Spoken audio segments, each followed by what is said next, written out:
संदीप ने अपनी माँ के कहने पर गांव में शादी कर ली थी। लड़की का नाम था सुनीता। माँ का कहना था एकदम मॉडर्न बहू नहीं होनी चाहिए, लेकिन उन्हें नहीं पता था कि गांव से आने वाली बहू सुंदर सुशील तो होगी और उसको गांव से बाहर भी निकाल लाएंगे, लेकिन उसके अंदर का गांव कैसे बाहर निकलेगा। शादी के कुछ दिन बाद, माँ टिफिन तो देना जरा। बेटा अब तो स्कूल नहीं ऑफिस जाता है, माँ से नहीं अपनी बीवी से टिफिन मांगा कर। ओके माँ। सुनीता टिफिन ले आओ। एक लो टिफिन, इसके अंदर पिस्ता डाल दिया है। पिस्ता? पिस्ता क्यों? सास जी ने बोला था ना कि आपको पिस्ता बहुत पसंद है। ओहो, मैंने पिस्ता नहीं पास्ता बोला था, पास्ता। पास्ता? कहीं होता है पास्ता? अरे बेटी तू रहने दे, मैं बना दूंगी। अच्छा किया कि पाव भाजी बनाने का नहीं बोला, वरना किसी के पाव बना देती है। सुनीता को बुरा लगता है, लेकिन उसकी नादान हरकतें कम नहीं होती। ऐसे ही एक दिन, अरे तुमने ये क्या लगाया है? अरे आप वो फूस फूस करके लगाते हैं ना, वही। डियो? का दियो? किसको दियो? अरे वही ना जिससे खुशबू आती है। हाँ सही पकड़े हैं। अच्छा लेकर तो आना। कौन सा डियो लगाया तुमने? अभी लेकर आते हैं जी। संदीप की बात मानकर सुनीता अंदर से खुशबू वाला फुसफुस लेकर आती है। ओएमजी! ओएमजी मतलब ओ माय गणेश ना। अरे ओएमजी छोड़ो, और ये खुशबू वाला फुसफुस की बात कर रही थी तुम? हाँ इसी की, फिर से सही पकड़े हैं। अरे देवी, लेकिन आप सही नहीं पकड़े हैं, ये डियो नहीं है। डियो नहीं है तो क्या लियो है? अरे ये रूम फ्रेशनर है, जिसको कमरे में छिड़कते हैं, खुद पर नहीं। कोई बात नहीं, माँ कहती थी आत्मा किराएदार है, शरीर एक किराए का कर्म। हम शरीर पे ये डाल लिए तो क्या फर्क पड़ जाएगा। अरे बहू, ओ बहू, मेरे लिए फल तो ले आ, फिर मैं बाजार जाऊंगी। सुनीता अपनी सास के लिए फल लेकर आती है।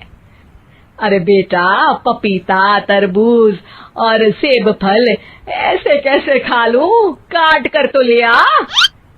माँ जी, मेरे गांव में तो खेत से उठा के सीधा खा लेते हैं। अरे ये तेरा गांव नहीं है ना।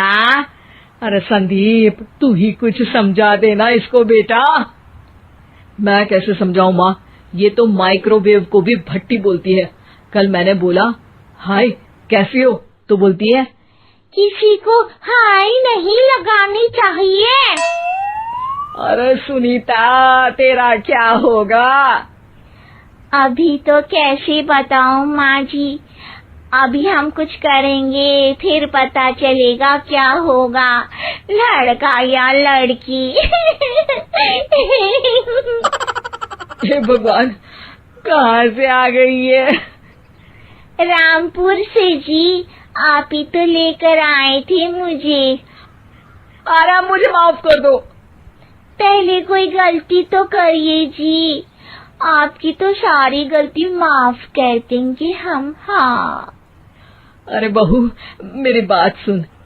फल यानी कि फ्रूट जब भी लाए ना तो काट कर लाना, ठीक है?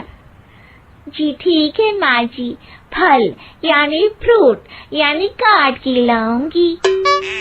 सुनीता रोज ही कोई ऐसी हरकत कर देती जिसकी वजह से उसे घर में दो बातें सुननी पड़ती। एक दिन, माँ मेरे बॉस घर पर आने वाले हैं शाम को, उनका बर्थडे है, फैमिली साथ नहीं रहती उनके, तो यही पार्टी कर लेंगे। उनको अच्छा लगा तो शायद मेरा प्रमोशन भी हो जाएगा। मैं ना फ्रूट केक लाकर फ्रिज में रख दूंगी और तेरे साथ आज खाना मैं बनाऊंगी, ताकि जब साहब आए तो खाने में कोई गड़बड़ ना हो। शाम को जब सारी तैयारियां हो जाती है, संदीप के साथ बड़े साहब भी घर आते हैं। फ्रूट केक तो ले आना बहू, फिर खाना खाएंगे। अरे इस सब की क्या जरूरत थी, आपने बुलाया वही काफी है। सर, आपका परिवार शहर में नहीं है तो हम ही आपके परिवार जैसे हैं सर। इतने में ही सुनीता फ्रूट केक लेकर आती है और बड़े साहब की टेबल पर रख देती है, और जैसे ही केक के ऊपर का बॉक्स हटाती है, ओह, ये क्या है? केक तो कटा हुआ है। मैं तो ऐसा नहीं लाई थी। आप मुझे शाबाशी दे सकती है माँ जी, मैंने ही केक काट दिया। आपने कहा था ना, फल यानी फ्रूट यानी हमेशा काट के लाना। तो फ्रूट केक भी तो फ्रूट ही है ना, तो मैंने पहले ही काट लिया। हूँ ना मैं समझदार। अरे बहू, ये क्या किया? केक हमेशा वही काटता है जिसका जन्मदिन होता है। तुझे एक बात भी समझ नहीं आती, एक नंबर की बेवकूफ है। पूरा माहौल बिगड़ चुका था। संदीप को लगने लगा था कि साहब उसे प्रमोशन तो दूर की बात है, कहीं डिमोशन ना दे दे, लेकिन साहब बीच में ही बोल पड़ते हैं। अरे कोई बात नहीं, ये इनकी बेवकूफी नहीं है, इनका भोलापन है। बेटा आप कहाँ से हो? रामपुर गांव से। अरे वाह, गांव से? फिर तो आपके गांव में ताजे फल और सब्जियां मिलते होंगे। हाँ, सही पकड़े हैं। हम तो काटते भी नहीं, सीधा खा लेते हैं। मैं ना एक बार तुम्हारे गांव घूमने जरूर चलूंगा। क्यों संदीप, ले चलोगे ना? मुझे गांव घूमना बहुत पसंद है। बस फिर क्या था, संदीप और सास दोनों खुश हो गए, क्योंकि साहब को सुनीता ने गांव की बात करके खुश कर दिया था। अब संदीप का प्रमोशन पक्का था। शिक्षा, कभी भी किसी भी गलती पर घबराना नहीं चाहिए। हो सकता है कि उस गलती की वजह से आगे बड़ा फायदा हो जाए। पंजाबी में कहावत है, सास चंगी होवे या ते दीवार ते टंगी होवे। संगीता की शादी भी एक ऐसे ही घर में होती है जहां उसकी सास दीवार पर टंगी होती है। ससुर और पति शादी के पहले दिन उसे सास के फोटो के सामने ले जाते हैं, जहां ससुर जी कहते हैं, बेटा संगीता, ये तुम्हारी सास थी, बहुत नेक और भली, लेकिन थोड़ी गुस्सैल थी। गुस्सा आने पर सब तहस नहस कर देती थी, पर अब ये इस दुनिया में नहीं है। हाँ संगीता, माँ होती तो तुम इनकी कोई बात टाल नहीं सकती थी, वरना तो माँ घर में भूचाल ले आती। संगीता मन में खुश होती है कि अच्छा है कि ऐसी औरत अब इस घर में नहीं है, लेकिन दिखावे के लिए वो जैसे ही सास की फोटो के सामने हाथ जोड़कर खड़ी होती है, ये क्या? सास उसे देखकर मुस्कुराने लगी। संगीता आंखों को मलकर एक बार फिर से देखती है, लेकिन फिर सास के चेहरे का भाव, भंगिमा यानी एक्सप्रेशन बिल्कुल बदले होते हैं। वो अपने पति और ससुर को कहती है, माँ की तस्वीर तो स्माइल कर रही है। ना बेटी, ये कैसे संभव है? जरूर तुम्हें कोई गलती हुई होगी, ऐसा कैसे हो सकता है?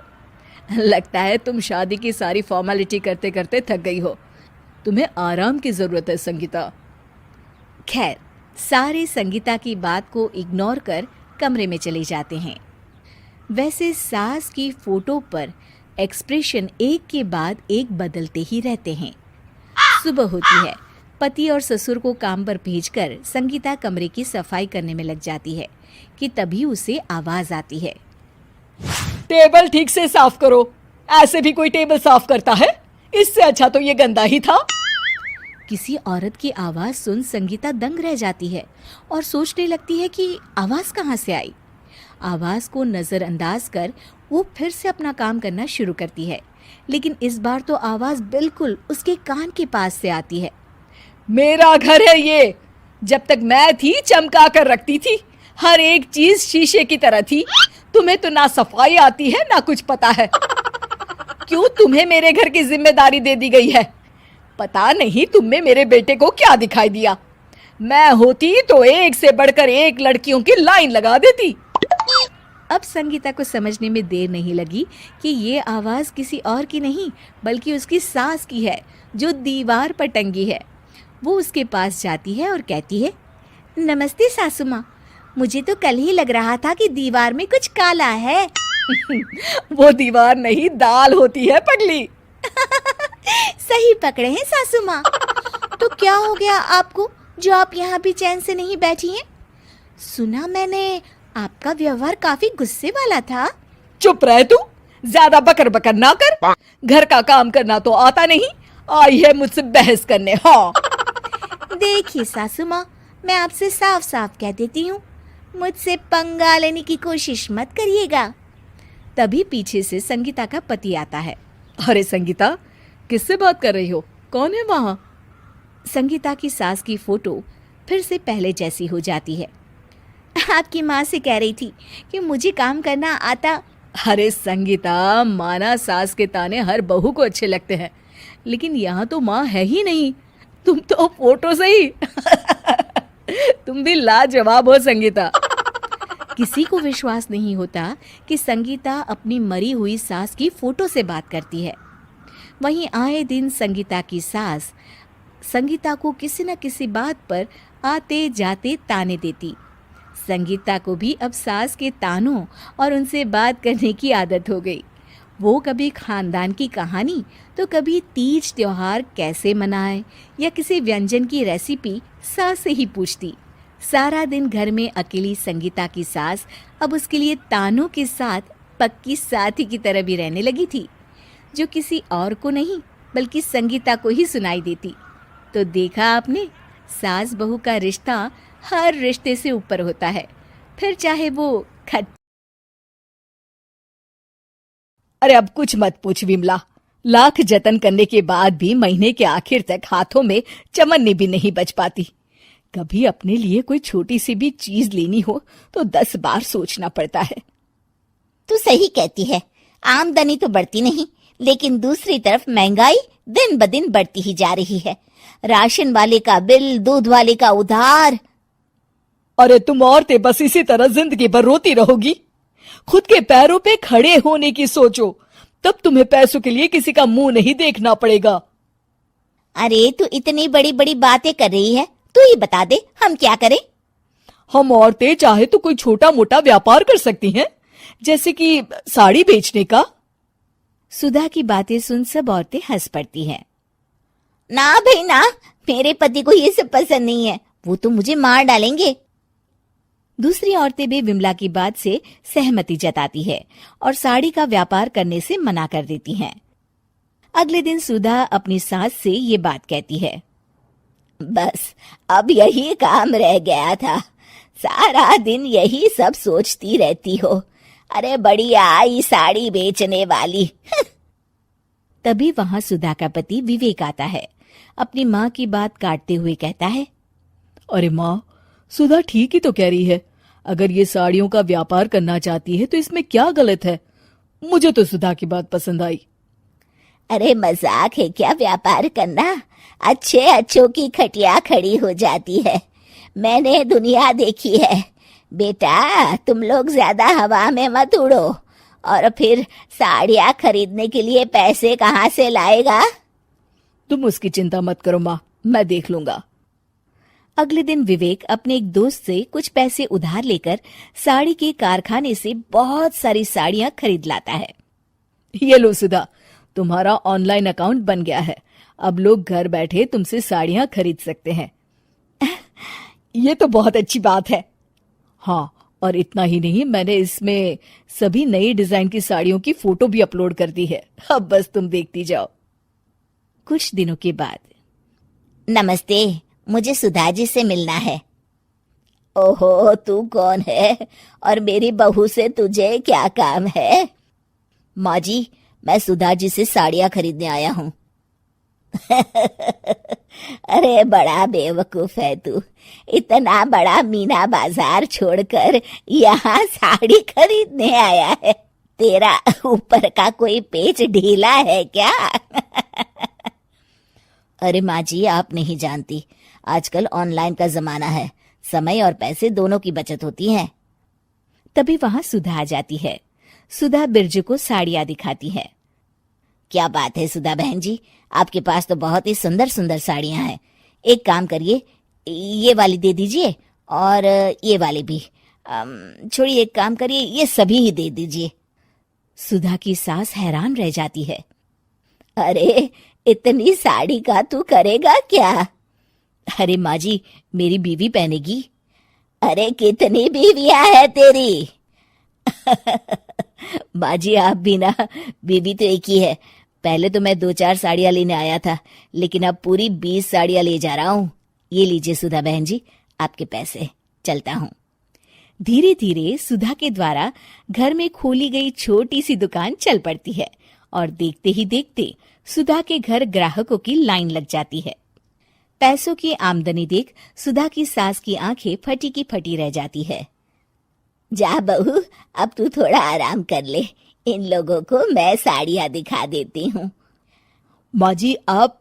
अरे हाँ हाँ, अब जा भी। इस तरह सुधा की सास भी उसके कारोबार में हाथ बटाने लगती है।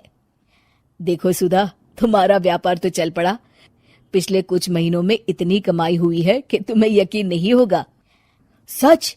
हाँ, और तुम्हें पता है माँ, दोस्त से लिया हुआ उधार भी चुकता करके अच्छे खासे पैसों की बचत भी हो गई है।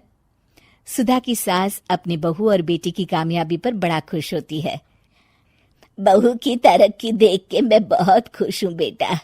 तूने साबित कर दिया कि अगर पति का सपोर्ट मिले तो पत्नी कुछ भी कर सकती है। जी माँ जी, आपने बिल्कुल सही कहा।